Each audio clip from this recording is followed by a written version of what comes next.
to know, why did you want to become a storyteller? I wanted to become a storyteller because I found that that's the best way to create a better world.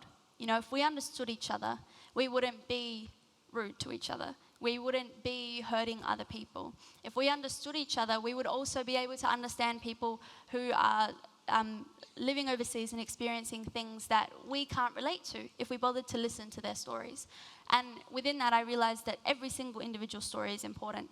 And if we were able to get all these different perspectives, if I knew all of the people in this room better than I do now by just looking at you, then I would be so much more knowledgeable. I would be so much smarter because you've all had different experiences. So because I saw that was something that I wanted to see in the world, I just decided, well, how about I just start speaking to as many people as I can, telling as many stories and asking for as many of them. My question is, what are you most proud of? What am I most proud of? I think knowing that I have been able to inspire a couple of people. Obviously, you don't know how many people you touch with any of the work that you do, but the fact that now I measure how well I did in a performance or in a workshop, judging by who speaks to me and says, like, I got something out of that, you know, I feel like I can be myself. I feel like I can tell my story, or I just feel like it was great to see somebody like you up there. It made me feel like I can do it too.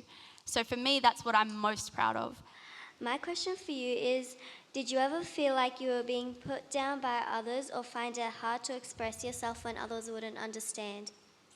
Definitely. So that's something that I actually struggled with for a long time, especially when I first started performing my poetry.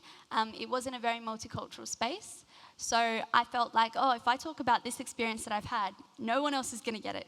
If I talk about this struggle, if I talk about what's happening at home in terms of my cultural clash, no one's going to get it.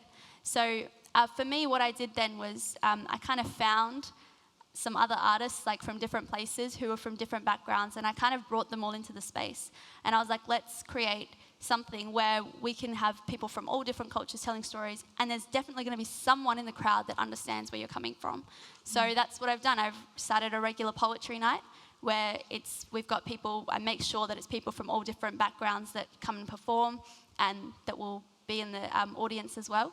And I do that with my workshops and everything. I make sure that they're culturally inclusive. So, but have faith that there is always somebody who's going to get something out of what you've said. Yeah.